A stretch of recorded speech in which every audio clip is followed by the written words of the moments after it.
Hi guys, welcome to the Madhulas. ఎవరైతే మన channel మొదటిగా చూస్తున్నారో సబ్స్క్రైబ్ అయితే చేసుకోండి, కుదిరితే లైక్ కొట్టండి, వీడియోని చివరి దాకా చూడండి. మేము సంక్రాంతికి వెళ్ళినప్పుడు దగ్గరలో ఉన్న లక్నవరంకి అయితే వెళ్ళాము. సో చూడడానికి లొకేషన్ అయితే చాలా బాగుంది. సో ఆ రోజు హాలిడే సీజన్ కావడం వల్ల క్రౌడ్ అయితే చాలా అంటే చాలా మంది వచ్చారు.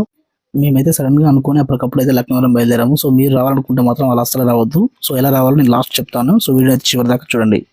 మేమైతే అక్కడ కార్ పార్క్ చేసుకొని మెయిన్ పాయింట్ దగ్గరికి అయితే వెళ్ళడం స్టార్ట్ చేసాము. ఇది మీకు స్క్రీన్ మీద కనిపిస్తుంది మొత్తం లక్నవరం అండి. అందులో చుట్టూ వాటర్ ఉంటాయి, మధ్యలో అక్కడ మెయిన్ పాయింట్ ఉంటుంది. మేమైతే టికెట్ తీసుకుని వంతెన మీకు అయితే ఎక్కాము. ఇక్కడ హైలైట్ ఏంటంటే ఈ వంతెన అని చెప్పుకోవచ్చు. ఏంటంటే ఇందులో స్పెషాలిటీ ఏంటంటే ఈ వంతెనపై నడుస్తున్నప్పుడు అటు ఇటు కదులుతూ ఉంటుంది. చాలా మంది దానిపై నడుస్తున్నప్పుడు చాలా భయపడ్డారు. సో అలా భయపడాల్సిన అవసరం లేదని, ఎందుకంటే చోట స్క్రీన్ పైన వాళ్ళైతే దృఢంగా నిర్మించారు దాన్ని. మొత్తానికి మేమైతే చివరికి వచ్చేసామండి. ఓవరాల్ మీకు స్క్రీన్ పైన కనిపిస్తుంది చూస్తారా, అది ఫుల్ వంతెన. ఇది తెలంగాణ గవర్నమెంట్ వచ్చాక కట్టించిందంటే ఇది కొత్తదన్నమాట. పాత వంతెన కూడా ఉంది, కాకపోతే అంటే ఇంత పొడవుగా ఇంత పెద్దగా అయితే లేదు, చిన్నగా ఉంది. అది మీకు చివరిలో చూపిస్తాను. మీకు స్క్రీన్ పైన కనిపిస్తుంది బోటింగ్ వివరాలండి అవి. సో ఇక్కడ మొత్తం లోపలికి వచ్చాక అయితే లొకేషన్ అయితే ఈ విధంగా ఉంటుంది. చూడడానికి చాలా బాగుంటుంది, గ్రీనరీగా ఉంటుంది, చాలా ఎంజాయ్ కూడా చేయొచ్చు ఇక్కడ. అలాగే చిన్నపిల్లలకి కార్ గేమ్స్ అయితే ఉన్నాయి. సో కాస్ట్ చాలా ఎక్కువగా అనిపించింది నాకైతే, ఎందుకంటే 6 రౌండ్స్ ₹100 అంటే చాలా ఎక్కువ అనిపించింది నాకు.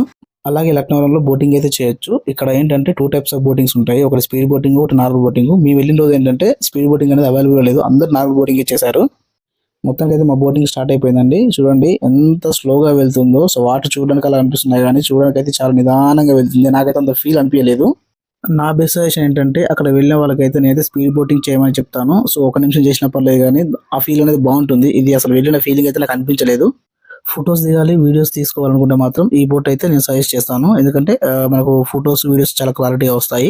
ఒకవేళ మీరు లక్నో రావాలనుకుంటే మాత్రం వెళ్ళి ప్రిపేర్ కారండి. నన్ను అడిగితే నా సజెషన్ ప్రకారం అయితే ఫుడ్ ఇక్కడే ప్రిపేర్ చేసుకోండి, చాలా బాగుంటుంది. ఈ లొకేషన్ కి, ఇక్కడ వాతావరణానికి అలానే చాలా బాగుంటుంది. మీరు నార్మల్ గా వస్తే ఏంటంటే మీకు అంత ఫీల్ అయితే ఉండదు. సో నార్మల్ వచ్చి చూసిపోయిన ఫీల్ మాత్రం ఉంటుంది. మీరు ఫీల్ అవ్వాలి, బెస్ట్ స్పాట్ అనిపించాలంటే మాత్రం ఖచ్చితంగా ఇక్కడే అన్ని ఎంజాయ్ చేయాలంటే అన్ని ఇక్కడే ప్రిపేర్ చేసుకోండి. సో ఫోటోషూట్ కూడా one of the best spot అని చెప్పుకోవచ్చు. మీకు చెప్పాను కదా నేను ఏంటంటే ఆ వంతెన కాకుండా రెండో వంతెన ఉందని చెప్పేసి, ఇది సెకండ్ దండి, ఇది చాలా చిన్నగా ఉంటుంది. ఓవరాల్ గా చూసుకుంటే మాత్రం లక్నో అయితే గుడ్. ఇంకా మీకు ఎలాంటి వీడియో కావాలన్నా కింద కామెంట్ సెక్షన్ లో కామెంట్ చేయండి.